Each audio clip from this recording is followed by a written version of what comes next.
Satu lagi perkara penting yang memungkinkan wujudnya masyarakat maritim adalah masyarakat yang berliterasi ataupun masyarakat yang berilmu pengetahuan. Maksudnya berilmu pengetahuan dalam bidang kelautan, pandai untuk mengendali, mengelola kapal, membina, membaiki kapal. Okey, pandai menggunakan alatan seperti kompas,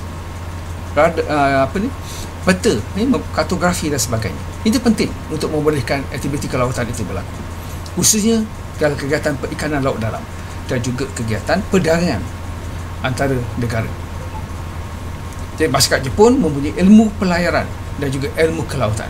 Masyarakat maritim di Jepun menguasai ilmu pelayaran dan juga kelautan. Mereka berlayar sehingga Australia, Asia Tenggara, Amerika Selatan, Korea dan China. Mereka mampu membina kapal besar berentas lautan, terutamanya pada zaman Shogun Tokugawa. Mereka mampu membina kapal Mohor Merah ataupun Suizen, adalah kapal layar yang bersenjata ini dan menjalankan aktiviti kelautan pada waktu itu. Pedagang Jepun berlayar untuk menjalankan perdagangan ke pelabuhan-pelabuhan di Asia Tenggara. Penguasaan ilmu kelautan dan pelayaran juga penting. Ini disebabkan wujudnya perdagangan dengan negara-negara Portugal. Ini daripada negara barat ini mereka mendapat ilmu baru tentang aktiviti kelautan. Contoh lain adalah pengaruh luar juga adalah seperti perkembangan agama Buddha, Confucius, agama Kristian dan juga pengaruh daripada pelbagai bahasa asing juga berkembang di Jepun pada waktu itu. Jadi kegiatan perdagangan telah menyebabkan Jepun menerima banyak pengaruh dari luar. Okay, ini telah merancangkan lagi kegiatan ekonomi maritim di Jepun. Pada tahun 1630 misalnya, Shogun Ieyasu telah memerintahkan bahawa penduduk harus mendaftar di sebuah kuil Buddha. Penduduk tidak dibenarkan menukar tempat kediaman mereka dan memerlukan izin khas untuk melakukan perjalanan. Jadi sistem pendaftaran sosial adalah alat untuk mengawal politik dan juga sosial, sama ada orang asing ataupun penduduk tempatan. Itu yang dilakukan oleh Shogun untuk menyekat, mengawal penyebaran pengaruh barat, khususnya penyebaran agama Kristian di Jepun pada abad ke-16, abad ke-17.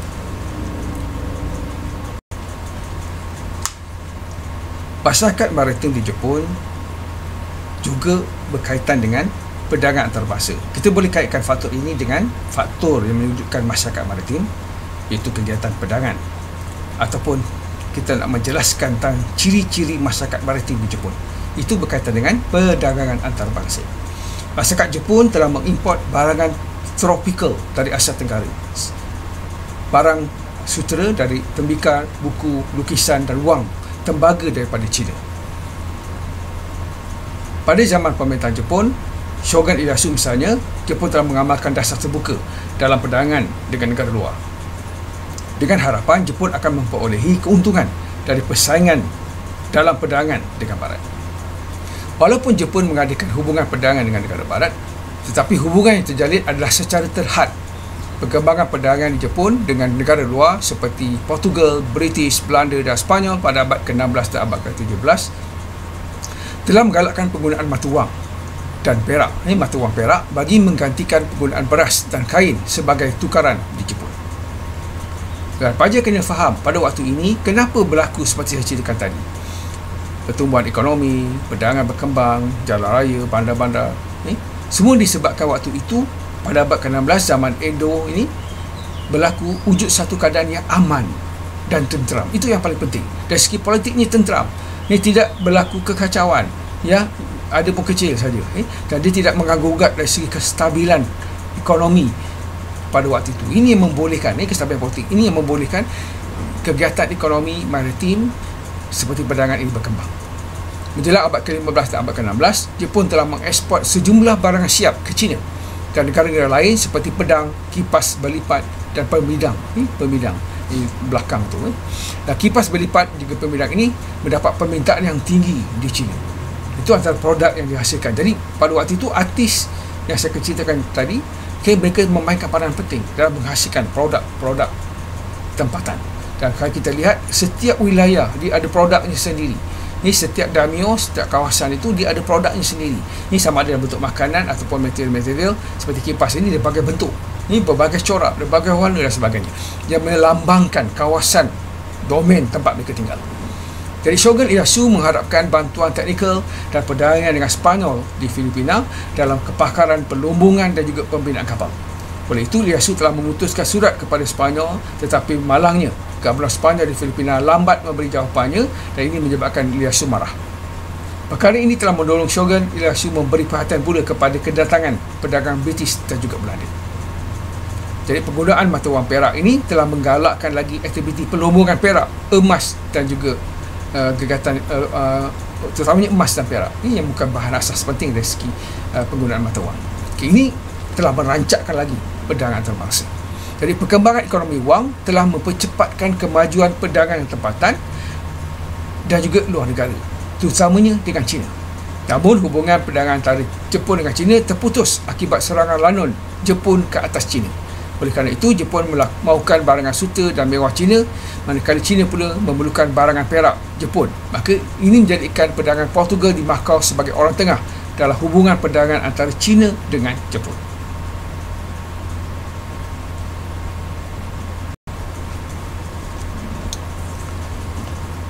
Satu lagi perkara penting para pelajar yang kita boleh kaitkan dengan masyarakat maritim ialah pertambahan penduduk. Kemajuan yang dicapai, perkembangan yang dicapai oleh masyarakat maritim dari segi kegiatan maritim menyebabkan wujudnya kemakmuran dan menyebabkan berlakunya pertambahan penduduk, khususnya dari segi bandar-bandar perikanan, kampung-kampung, Furu Sabtu, bandar-bandar kampung-kampung lama telah menjadi bandar-bandar baru. Ini bandar-bandar yang besar. Semisalnya sebanyak 90 bandar baru muncul antara tahun 1572 hingga tahun 1590. Jadi perkembangan ekonomi ini telah menyebabkan beberapa buah bandar semakin berkembang sebagai pusat kegiatan ekonomi seperti Kyoto, Osaka, Seto dan Edo. Bandar diraja Kyoto misalnya menjadi pengeluaran barangan kraft tangan dan kekal sebagai bandar raya terbesar di Jepun. Ini adalah bandar diraja. Manakala bandar Osaka pula telah menjadi bandar perdagangan dan perindustrian. Osaka ini besar. Jadi manakala bandar Seto di wilayah Owari pula telah menjadi pusat pengeluaran barangan tembikar di Jepun. Dan kemudian muncul pula bandar Edo sebagai bandar baru dan berjaya mengatasi bandar-bandar yang lama ini. Ini Edo adalah Tokyo hari ini. Jadi semua ini menyebabkan jumlah penduduk Jepun kalau kita lihat sekitar tahun 1600 antara 12 hingga 18 juta. Jadi pada tahun 1720 mencapai 31 juta. Jadi ini memberi kuasa pasaran kepada kuasa pasaran dalaman ini daripada peningkatan perdagangan dalam negara dan juga memberi pasaran kepada barangan luar daripada negara-negara lain. Dan pada masa yang sama juga, kalau kita lihat dengan jumlah penduduk yang ramai ini, membolehkan pelbagai kegiatan ekonomi dilaksanakan. Sebagai kegiatan maritim, kegiatan agraria, yang ini telah memakmurkan lagi ekonomi feudalisme di Jepun. Jadi, kesannya pada abad ke-17 ini, abad ke-18 dan ke-19, nanti Jepun telah menjadi satu kuasa ekonomi. Ini dengan menjalankan aktiviti perindustrian secara besar-besaran.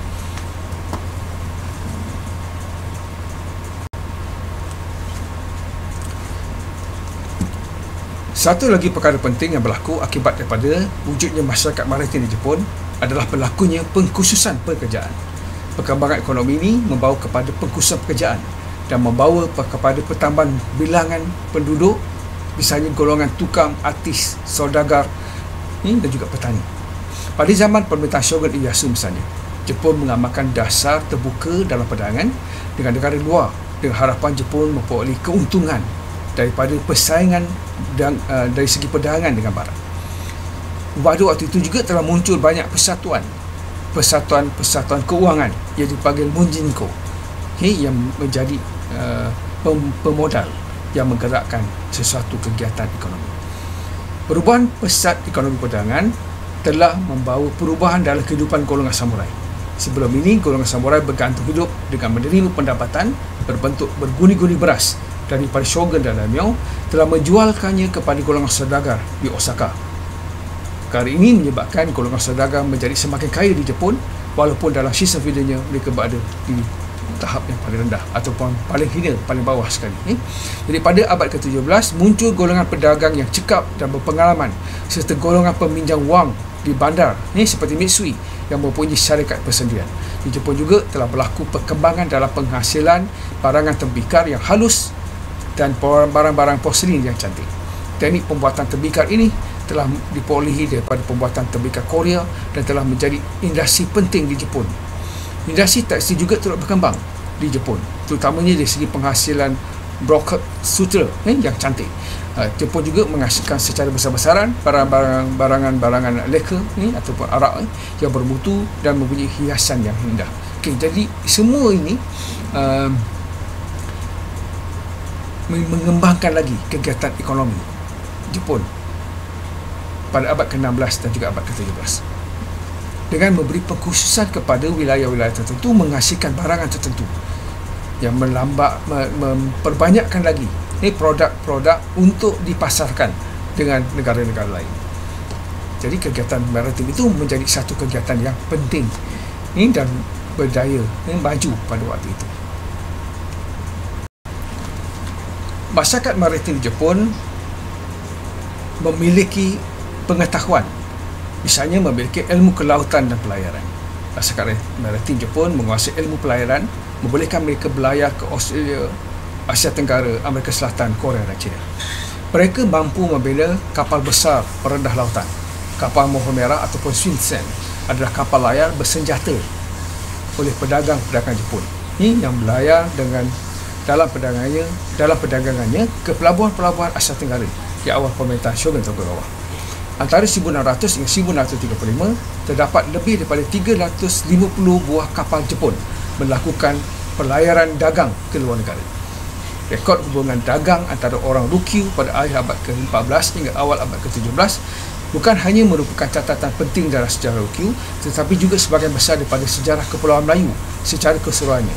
Antaranya bentuk hubungan antara Ryukyu dan utara Kepulauan Melayu dan bagaimana kedua-dua kawasan ini menjalin hubungan antara satu sama lain dalam tempoh masa tersebut. Jadi ini menyoka kepada rangkaian maritim mereka semasa kepesatan perkembangan kebudayaan Ryukyu.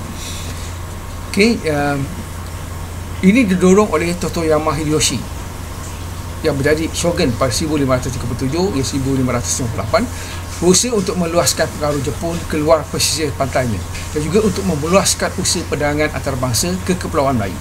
Hideyoshi yang menyatukan seluruh Jepun menjelang akhir tahun 1580 dan telah menaluki Ryukyu pada 1587. Jadi pemerintahan Tokugawa telah memberi semangat perdagangan kepada maritim Jepun.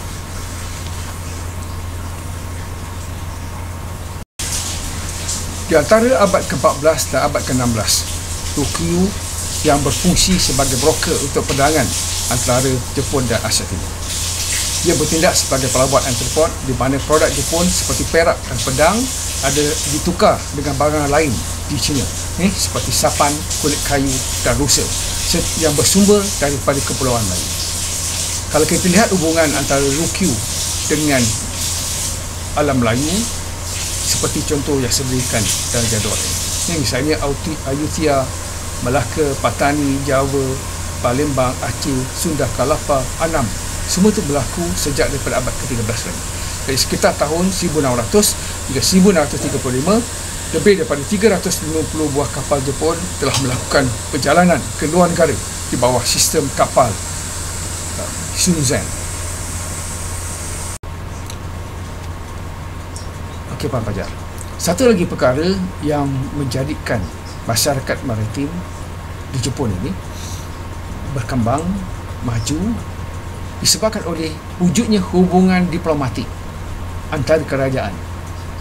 Misalnya hubungan luar zaman Shogun Tokugawa ataupun zaman Edo diasingkan. Misalnya kalau kita lihat pada era Tokugawa, perjalanan komersial dan diplomatik dipromosi untuk kepentingan mereka dan untuk memelihara harmoni ataupun memelihara keamanan dan kestabilan di rantau Asia Timur. Barang-barang Cina diperolehi daripada Okinawa. Tokugawa juga menekankan hubungan politik dan ekonomi dengan Korea, di mana 12 misi diplomatik Korea antara Jepun dengan Korea antara tahun 1610 hingga 1764. Jepun juga berusaha untuk mewujudkan wilayah yang berbeza dengan orang Cina.